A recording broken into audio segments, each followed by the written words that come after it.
And tonight, our main speaker is Greg L.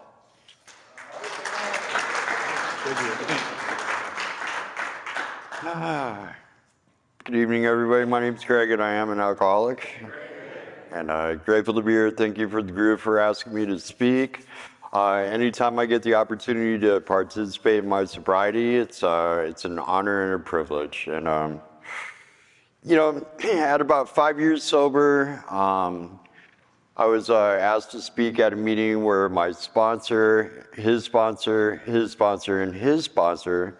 So I was nervous, right? So I told my ground sponsor, Billy S. at the time, you know, Billy, hey, I'm super nervous. You know, I don't want to speak. And he's all, Greg, what do you have to be nervous about? You know, who are you trying to impress? A bunch of alcoholics? And when he said that, you know, it kind of melted the ice, you know, and that's exactly what is, you know, is that, you know. But at the same time, you know, I have a responsibility to share my experience in the hopes that somebody might hear something that they need to hear. Anytime I get the opportunity to share, you know, at a meeting level, at a speaker level, or even at a conference level. And, you know, and still, I don't care, you know, what Billy said that night. You know, there's anytime, almost any speaker I've ever seen has always iterated the fact that there's a bit of nervousness that goes on, right? And, you know, so I don't know what I'm going to say, you know, and I hope you guys, you know, I hope somebody hears something that they need to hear that will inspire them to come back to another meeting of Alcoholics Anonymous, or something that you could identify that you went through. And if there's something that you're going through currently that you need help with, grab somebody, you know, after the meeting, and you know, and let's see how we could walk through that. And so, you know, I was born and raised in Southern California, in a town in Los Angeles County called Torrance, California, which is quote unquote a well-balanced city. It's, you know, that's actually the city's motto. We have beaches. We had the world's largest shopping mall at one time, and we have heavy industrial with, you know, oil refineries, Sinclair, and, you know, and DuPont all had factories in the city of Torrance, and thus a well-balanced city, right? And so I grew up, you know, very middle class, didn't want for anything. You know, my father was a good earner. You know, when I was growing up, I swore I would never be like my dad. You know, my dad was you know, a sales rep for a reputable firm. He was an alcoholic. He abandoned his kids. He lived on the streets. And on the same token, I'm a sales rep for a reputable firm. I abandoned 4 kids. I lived on the streets, and I too am an alcoholic. And you know, God bless my father. You know, he committed suicide with 10 years sober, and you know, which is a tragedy, right? You know, he's a man that didn't have the program of Alcoholics Anonymous, or he didn't practice a program, and you know, and so my first drink, you know, I mean, I can't really remember, you know, all the beers that I sipped at, you know, all the family parties, you know, but I do remember my first drunk. It happened during the summer between my 5th and 6th grade. I was 10 years old. We were playing quarters with the 15-year-olds. When the beer ran out, we found, you know, the parents' liquor cabinet. We found a bottle of Cream de Menthe, and you know, and if you don't know what Cream de Menthe is, it's a nasty green liqueur, and you know, and so you know, and I got the spins. I puked. You know, it was like the Exorcist. You know, the room was spinning, and blah, and, you know, and the bright green, you know, projectile vomit, and I blacked out. You know, I blacked out, and I was woken by the paramedics and escorted home. And you know, my last drunk, I was rescued by the paramedics, taken to a hospital, and so you would, you would assume somewhere between the age of 10 and the age of 40, I would succumb to the idea that maybe I have a drinking problem. But, the stark fact is I like the effects produced, period. Why does anybody drink? They like the effects produced, period. Just the difference between, say, me and my sister. My sister can get, really drunk, be obnoxious and have fun being obnoxious and being a nuisance, but she'll be able to go home, go to sleep, wake up the next morning, go hiking, go to work, meet her responsibilities, take care of, her son, and do all the things that a normal person would do. Well, I puke, I pass out, I get woken up by the paramedics, and I want or I need another beer, right? And so, growing up, every time that I got drunk between the ages of 10 and 16, I would get the spins, puke, and pass out, right? And then there was my father. So I didn't want to end up like my father, so I didn't really like alcohol. And really what hit the hammer on the head was on my best friend's mother. On my 15th birthday, she was trying to quit drinking, and she was convulsing, and my friend Jeff said, give her a drink, Dad, give her a drink, give her a drink, and he wouldn't. She's got to quit. And during that episode, she went into seizures, had a heart attack, and died. And that would have been an instance where a couple ounces of booze would have saved her life, right? I like what the big book says. We favor hospitalization for the man who's still jittery and befogged, right? And the old timers at the Thai Club used to talk about, driving around with a bottle of whiskey in their trunk. They would go out, try to find new,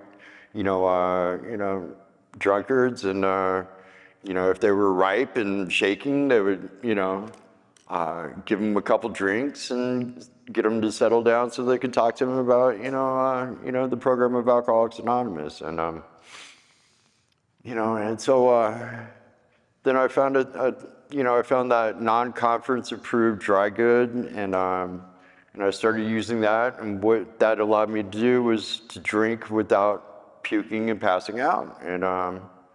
And then, slowly and surely, it's kind of like Craig Clove, it takes a long time, but you get to like him, and then you get to tolerate him, and he becomes a part of your life, right? And thank you, Craig, for being a good example of Alcoholics Anonymous, and, being a friend for the last 17 years. And Eric, dynamic job, I love you, brother, and, you've been a big part of my sobriety, since the gate, and, I was thinking while you were sharing that you should be up here, not me, and, Eric's got a great story, and you can probably find that on YouTube too, so, but moving forward, so, what I love, another line in the big book that I love is that alcoholics can be normal in every aspect except in the effect that alcohol has on them. And, part of my second step exercise was, looking back to a time where alcohol was not prevalent in your life and where life was good, right? And that happened to be my senior year in high school. I'd gone through, some issues. I was, visiting, a psychologist on a weekly basis, and, we decided to try this no alcohol in my, life for a period of a year and see what happens. And life got really good. I was working, a full-time job, going to school full-time. I made the, dean's list, the president's list. I lettered in academics. I had goals. I had aspirations. I was hanging around really good, spirited people, and life had meaning, right? And, my plans were to go to Santa Barbara College. I had, a gateway from there to go to Oregon State. So everything seemed to, to be mapped out, for me. But at some certain point in time, drugs and alcohol became more important, right? The party life, and I met my wife, when I was 16. We reunited somewhere around when I was 19, and alcohol and drugs were very prevalent, and I became a daily drinker and a daily user of those non-conference approved dry goods, right? And and from that, I took care of her two daughters. She was a couple of years older than me, and we had a son together, and we had split apart while she was pregnant. I got together with another woman, during that time, and so I've got two biological kids, 3 months apart. I tell people I have twins, and all I did was I split the womb, and bad joke. And but there was a period of time where I had all four of those kids, in my custody, and and they were. It was a growing experience. It was a trying experience, but there was a lot of love, and and I love those kids today, and so as far as like the progression of my disease, I could never see that, what was the common denominator in all my problems. I always, like Eric, would blame somebody else. I was a victim of circumstance. If you had the life that I had, you would drink too. And and very early in my 20s, it became a problem. I was going to, county jail on multiple occasions, city and county jail, and at least 30 times before I was 24 years old. And I took a career, as a cost estimator for a maintenance company, and there was periods, I did really well at that career, and I had a knack for talking with people, and I had a knack for numbers, and so that position was pretty easy, as far as my concerns were, and I was, and and I remember the owner of the company. He was my drinking buddy, right? He was an old Korean veteran, and he loved to drink. And at 4 o'clock in the afternoon, he would be like, "Greg, time to get some beer," and and we would drink, sometimes for 3 or 4 hours, talking about business, women, gambling, and all the things that you would talk about in a drinking conversation. And he got a couple DUIs, and it was funny because he had a breathalyzer installed, and he would say, "Craig, you can't drink, you got to blow for me, right?" And and I would blow for him, and then then he would crack open the beer and give it to me, and I'd be all okay, and he talks about Alcoholics Anonymous. He's all, "Craig, I've got 60 days no drink," and and it just kind of, it didn't interest me, Like I said, I loved the effects produced. I had a really good relationship with alcohol. It did for me what I couldn't do for myself. It gave me that sense of ease and comfort, and it's, and I remember, they talk about the restlessness, irritableness, and discontentedness, and about 4 o'clock every afternoon, I would get, really squirrely, and I can't wait, and I'd be looking at the clock, and and I remember one of our supervisors, said to me, "What's wrong with you, Greg? Are you mentally ill?" And what I was suffering from was alcohol withdrawal. I was restless, irritable, and discontented, and the only thing that would, put me at ease was a couple drinks, and I still didn't understand, why do I keep getting arrested? Why do I keep getting pulled over? How come I can't pay my bills? Why is my license always getting suspended, and how come me and my wife and our kids are living in the ghetto, and how come we keep breaking up? Why do we have these terrible fights? And how come everybody's telling me, Jesus Christ, Greg, you drink a lot, and I didn't want to stop. At a certain point in time, I just stopped caring, I ended up, committing some crimes, and first time I went to prison, I committed well, they called it a strong arm robbery, but it was actually a failed purse snatching, and you know, but here's how my disease was working on me. The whole time, I'm in prison. All I could think about is, that other stuff is, my problem. I won't do that, but I can't wait to get out and get a beer, right? I just want a cold beer. My God, I was dreaming of just cracking an ice cold Corona and watching the little vapor just come out of the bottle, and sweat rolling down the neck of it, and it's right? And so I get out, after doing some time, and during the meantime, my wife had moved to Texas. She had taken, her two girls and my son with her, and she had abused those kids and had them taken away by CPS, and those two girls went to foster care. And I was given the opportunity to get full custody of my son, and all I had to do was 9 parenting classes.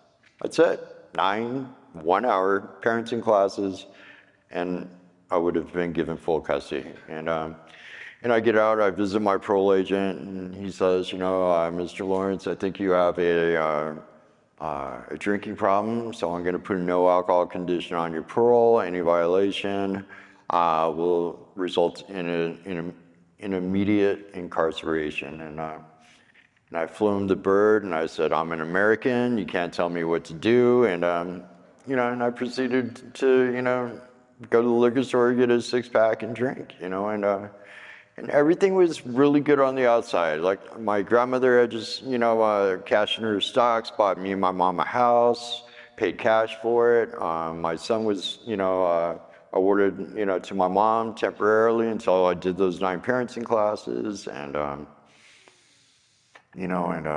I'm drinking every day. And my sister bought a bar, and I was her bartender, her husband bought me a brand new truck, and everything looked really good on the outside. I was, fresh and shiny and clean, had some bling, and and I can't stop drinking. And within 2 months, I'm drinking 24/7 around the clock, and I can't stop. And I can't show up to one of those parenting classes. And that sense of impending doom was on me again. I just knew it was a matter of time that something tragic was going to happen, and I would lose what I had. And I had no hope. I was hopeless, and couldn't stop. And the physical craving for alcohol was so intense. Each and every moment, each and every day. I was drinking just to drink, right? And my night off, I go to I go to the bar, have some drinks, and on the way home, it's 2 o'clock in California. It's not Vegas, so I had to leave the bar. Stupid California, and so I black out at the wheel, hit the street median, snap the axle on my truck, get a ride home, get a knock at my door at 5 o'clock in the morning. They give me a breathalyzer, I blow, 0.15, 3 hours after the fact, and, they arrest me for a DUI property hit and run, as well as a violation of my parole. And, I end up going back to prison for, I beat the DUI, but, still, I had to go back to prison because of the no alcohol condition on my parole. And I get out again, and, I try to make amends with my daughter and try to get things, going right. I go back to that, maintenance company, and they accepted me back one more time. And, I made it about 1.5 years, I remember this, right? I had a fight with my daughter's aunt, and as I'm leaving, she's all, Greg, it only takes 30 days. And I knew exactly what she was talking about. She was talking about, the 30 days without alcohol or anything in your system gives you, more than enough time to possibly accept, what we have on offer here. And we had talked about, getting sober and doing the 12 steps. She was she was a member of our sister program. And I remember leaving and I'm crying in my car and I'm crying and I can't make a decision. And I go pick up anyways and I go get a drink and I'm still crying and I cannot understand why. And that little girl, I didn't see again for 8 more years. The big book describes it as I was suffering from a craving beyond my mental control. So a couple more prison terms, and I end up here in Vegas, and I probably got arrested in Vegas, 15, 20 times, all city runs, and nothing too major. And I ended up working for a telemarketing scam company, which paid really good and supported, so my alcoholism was fueled even more, and it was okay, as far as everybody else was concerned, And, I even got let go from that job for being drunk on the job. And I'm like, how can you fire me from a telemarketing scam company, And, you know, so, so and I don't talk, I keep in touch with my son. I'm a Disneyland dad. I see him probably once every 4 months, the stepgirls are in foster care. My daughter's with her mom in California, and I have no contact with her. And, I tried getting sober, in 2002, 2004, 2006, and I remember in 2006, I was living at a halfway house, and it was mandatory to do a couple meetings a week, and there was a couple meetings that I still that really planted a seed, and one of those was How It Works, which met over on Washington and Eastern, and in a basement, in a church basement, kind of East Coast style, and another one was on the Las Vegas Strip, at Harris Casino, called the Sober Strip meeting, and the guys in that home group all had 30 years plus, and their shares were short and simple. All of our scorecards read 0. When we got here to Alcoholics Anonymous, we did the 12 steps, and we have a beautiful life. Thanks for letting me share. If it was that easy, but they were loving and they were caring, and they always, and they let me run their meeting for almost 2 years. So, I'm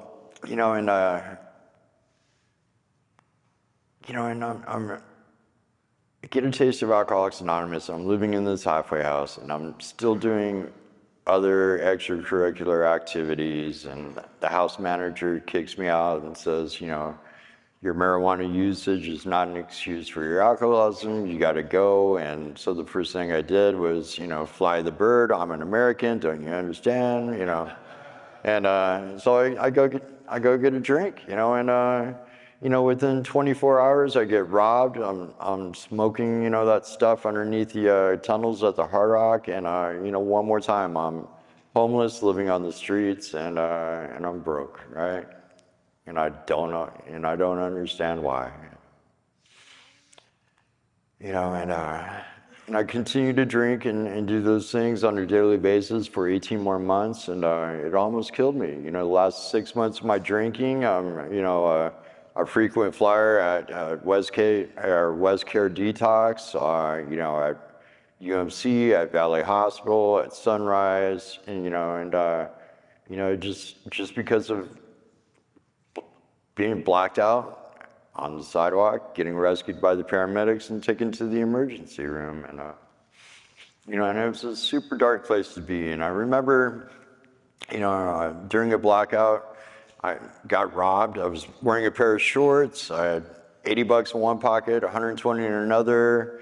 And I wake up, I'm in a hospital room with two doctors. They say, you've got a sprained wrist, you've got a broken cheekbone, but you're okay, you can go, right? And I checked one pocket, my money was gone. It had been cut with a pocket knife, but in the other pocket, I still had 120 bucks. I'm all, woohoo, So let's continue to party, right? So I go to my mom's house in California. My son's 15 at the time.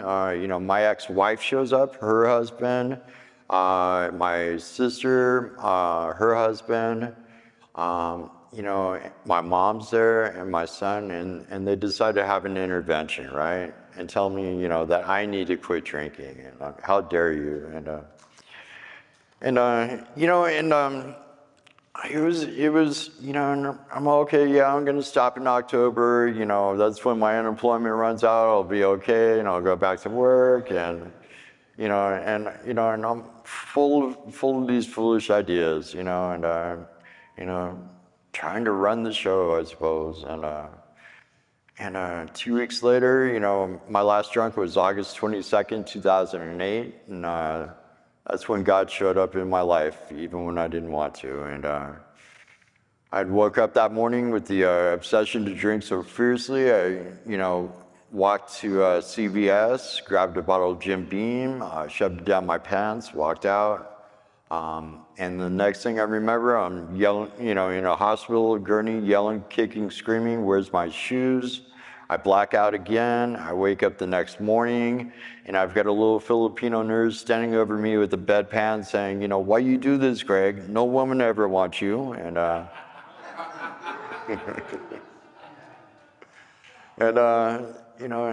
to me, that was pitiful, incomprehensible demoralization. And I had every tube in me imaginable, and and the reason why I say God showed up that night, because some nurse had wrote in my chart that I had symptoms of tuberculosis. I'm now a public health threat. I can't leave the hospital.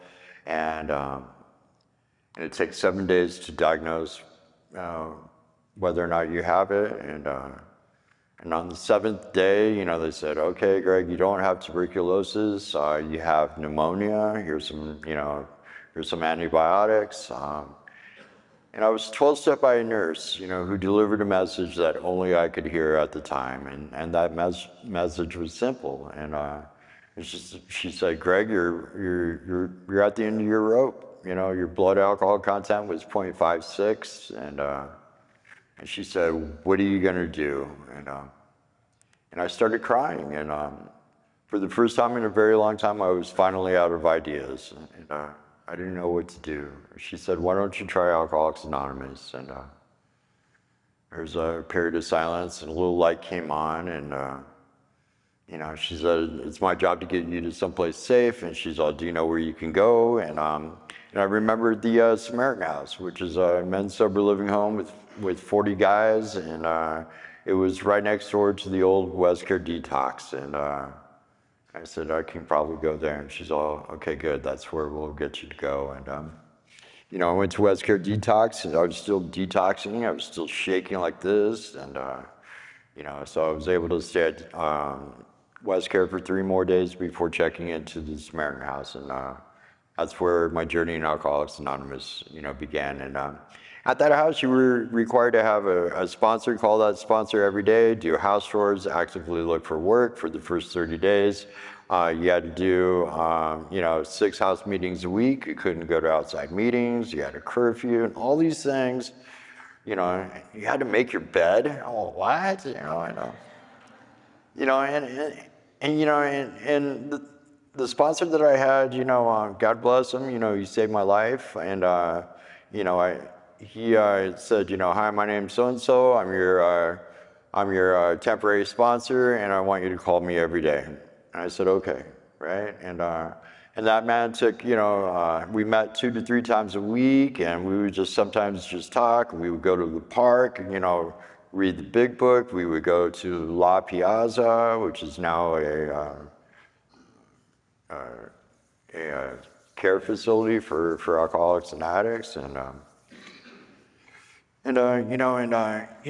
he suggested that I do things like pray in the morning and thank God for another day of sobriety at night. And when things got crazy in my head, pick up the phone, go to a meeting, stop, say the Serenity Prayer. And I probably said the Serenity Prayer about 15 times a day for my first 30 days. And I would, and after the 30 days, I had a little pocket-sized big book, and I would read that big book, intently, on bus rides going to the Triangle Club or going to the Serenity Club, or to the Thai Club, and so, I made my way around town. I started taking actions that I didn't want to take, and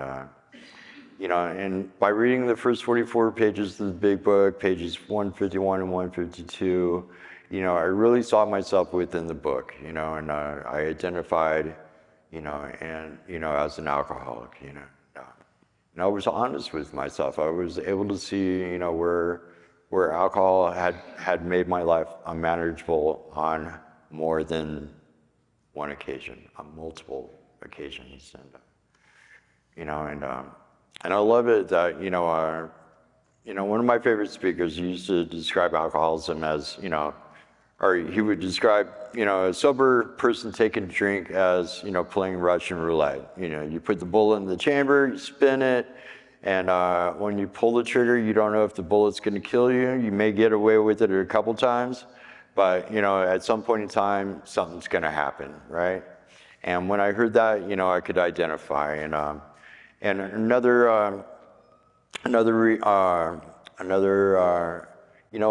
one little sentence in Bill's story really smacked me upside the head and allowed me to identify. And that one line was, alcohol ceased to be a luxury, it became a necessity. And man, just that one sentence was powerful, super powerful, and I still remember that. So, at about 45 days sober, I'm talking with my sponsor. He pulls me to the side and says, "Greg, do you feel like drinking?" And I said, "No." And, he's all, "Had you been praying?" I said, "Yeah." And he's all, "Do you think Alcoholics Anonymous will work for you?" I said, "Yes." And he's all, "Good." And he said, "That's step 2, Greg." And I came to believe in a power greater than myself could restore me to sanity, right? And the insanity which drove every bad decision in my life was the obsession to drink. Simple, right? And I hadn't thought about a drink in a couple days, and that realization was a spiritual experience, and I rode with that, and I remember, about a month later, we're driving to the cemetery across the street from Las Vegas Boulevard, and he asked me to hit my knees, and I'm a prison guy. You don't ask a prison guy to hit their knees, and we took the 3rd step, right? And something, in effect was made, right? And I love that after the 3rd step that even though this step might have a powerful effect, it will have no permanent effect unless at once followed by, a vigorous course of action, right? And I'm paraphrasing, but, and so, and when he dropped me off at the Smyrna house, before he left, he popped open his truck, he grabbed a notebook, and he said, your next assignment, Greg, is just to write down everybody you're pissed off at. I said, cool, I could do that, right? That was easy. I had a laundry list, of ex-girlfriends, my ex-wife, family members, ex-employers, institutions like, state of California, the IRS, and so writing the 4th step it was kind of fun. It was actually kind of easy, but the you know, the revelation really came, you know, in that, you know, and where we look at, you know, our own inventory, you know, where perhaps the other people were sick, you know. And it was pointed out to me that, you know, hey, Greg, maybe you made the other people sick, you know, and that allowed me to, you know, forgive everybody on my fourth step, you know. And when I did that, I was easily able to see where I was selfish, dishonest, self-seeking, and frightened. You know, I could see where I was to blame, you know. You know, but that was as far as I got, because, you know, I held on to, you know, my darkest secrets, you know, that I wasn't going to tell anybody. And so for about the next year, you know, my sponsor and I, we were at an impasse. You know, he kept, you know, asking me to do a fifth step, to do a fifth step, to do a fifth step, and I wouldn't. You know, excuse after excuse after excuse. You know, and finally he said, you know, Greg, you know, I can't work with you anymore. And I said, fine, you know, and, you know, I'm hanging around, you know, a husband and wife in Alcoholics Anonymous, and they were like my AA parents, and, you know, they would, every meeting I went to, they would give me a ride home. So I made sure I went to, you know, all the meetings that they went to, so I had a ride home. And, you know, I was still going to meetings, you know, from the gate, I've been a meeting a day type of guy, right? And, but I'm getting sick inside of Alcoholics Anonymous. I'm, you know, full of fear. I'm full of resentment. You know, I'm like Billy would say, I'm locked in the pissed off position, right? And, you know, I'm not praying. I'm not doing any book work. I'm not helping anybody. And I remember, you know, that person, you know, simply said to me, Greg, you know, do the steps or die. And he used, you know, a couple expletives that, you know, are now deleted. And he kicked me out of his truck. And what had happened, it scared me. And, you know, you know, if you're ever having a problem with a step, go back to the step prior and rework that step, right? And I remember hitting my knees that Sunday night, breaking out my big book, and I was saying the third step prayer one more time. Again, it had an effect. And, you know, I had a good night's sleep that night. And I wake up, go to work, and, you know, and I find myself at a midnight meeting, and I meet another member of Alcoholics Anonymous who said, you know, hey, Greg, I heard you're in trouble. Here's the 12 and 12. Here's the Living Sober. I want you to read both of these books. We're going to meet every Monday night at this clubhouse. We got it to ourselves because the meeting's moving. And you know, and that person asked me one simple question, you know, are you in or are you out? What's your choice to be? And, I said, I'm in.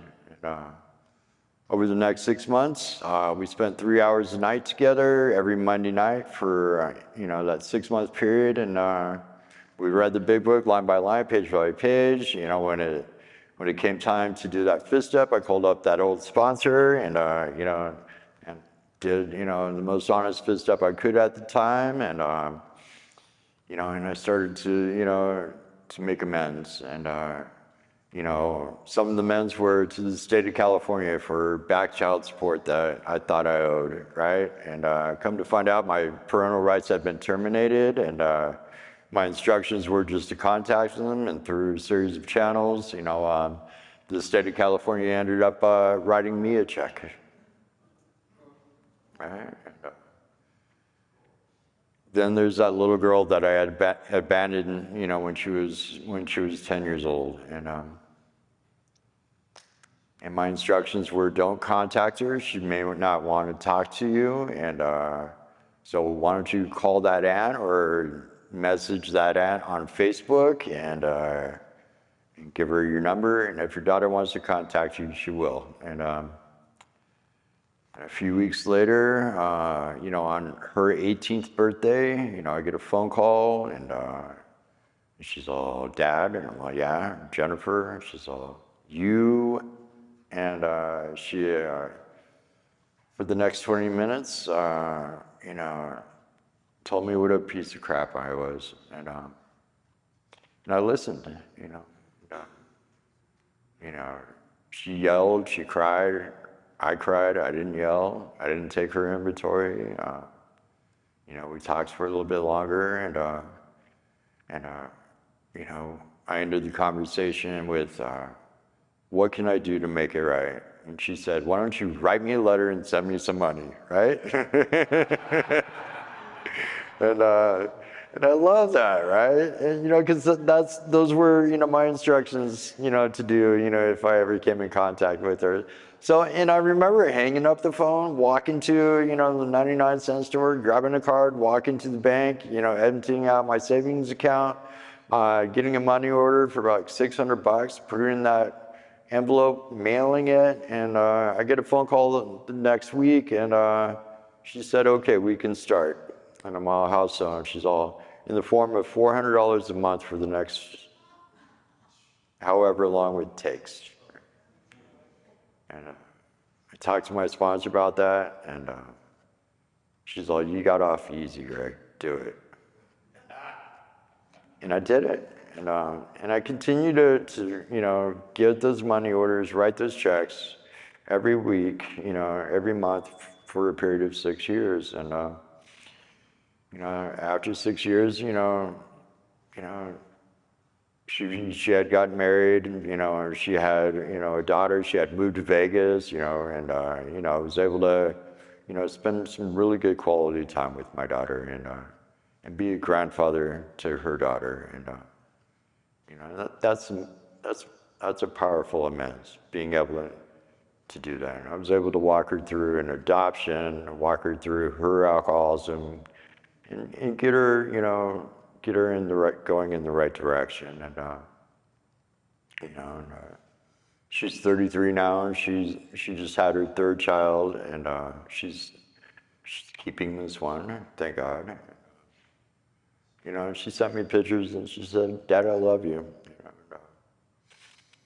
You know, and you know, those things that I never thought were possible, you know, sitting on a park bench or sitting in a bar drinking alcohol, you know, have all come to fruition, you know. And you know, some things, you know, if we're painstaking about this phase of our development, we'll be amazed before we were halfway through. And I was amazed when the state of California wrote me a check, right?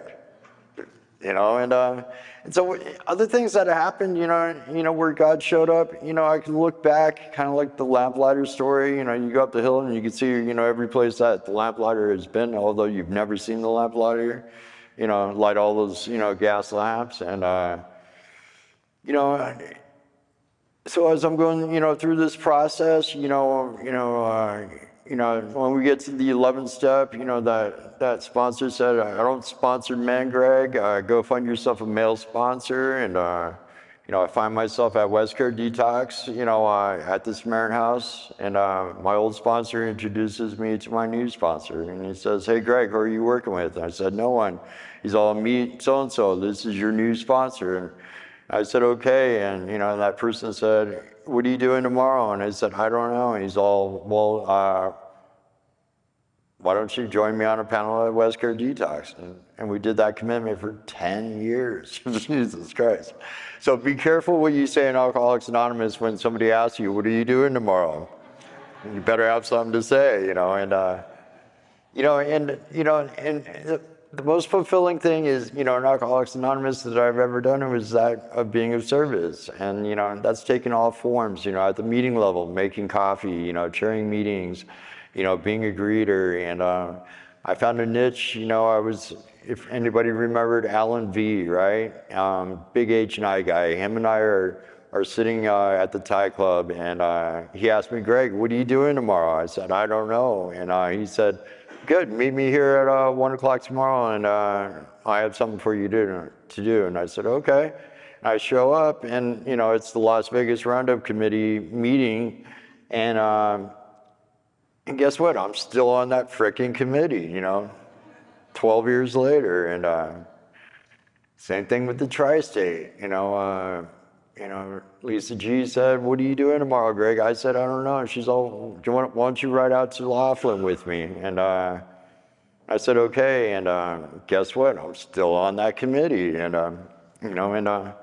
but the most gratifying, service that I've ever done in Alcoholics Anonymous is that of sponsorship, and there was a period of time, I was going through some more woes, and God saw fit to put 3 guys in my life all at the exact same time, and I took those 3 guys through the 12 steps of Alcoholics Anonymous all at the same time, or 3 consecutive 5th steps week after week after week. And you know what? Those guys are still sober, 2 of them have 10 years and 1 has 9 years, Craig and I used to say, Alcoholics Anonymous works 100% of the time. It's us that failed Alcoholics Anonymous, right? And and that's just a testament. And and there's nothing more satisfying than getting a pot of coffee and a pack of cigarettes, even though I don't smoke anymore, so I vape, and and going through the big book of Alcoholics Anonymous, and every time I get to do that, I get to have a new experience, right? And and today, I talk with 3 of the 4 kids.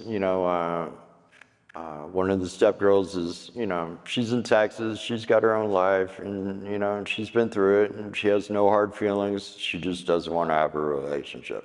That's okay. We're still Facebook friends. We play Words with Friends, every once in a while. She just doesn't want any emotional attachment. That's okay. This last 4th of July, the other stepdaughter, she invited me to stay with her family in San Diego over the 4th of July. And, and I want to cry, because, I never thought, that little girl would forgive me for abandoning her, leaving her in foster care, to have a type of childhood that she did not deserve, right? She's got 3 kids, and her 3 kids call me Grandpa.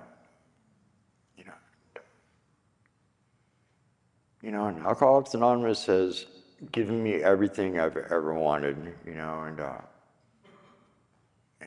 when I do God's work, I'm overpaid, right? Going back to Billy, who has sponsored probably, 10 people in Alcoholics Anonymous that, have all played key parts in my sobriety. And, and one of his favorite sayings is, I do all these things in Alcoholics Anonymous, and I don't know which one's keeping me sober, so I'm going to keep doing them all. He's 90 years old, and next month he takes 50 years. And if that's not a powerful example of Alcoholics Anonymous, I don't know what is.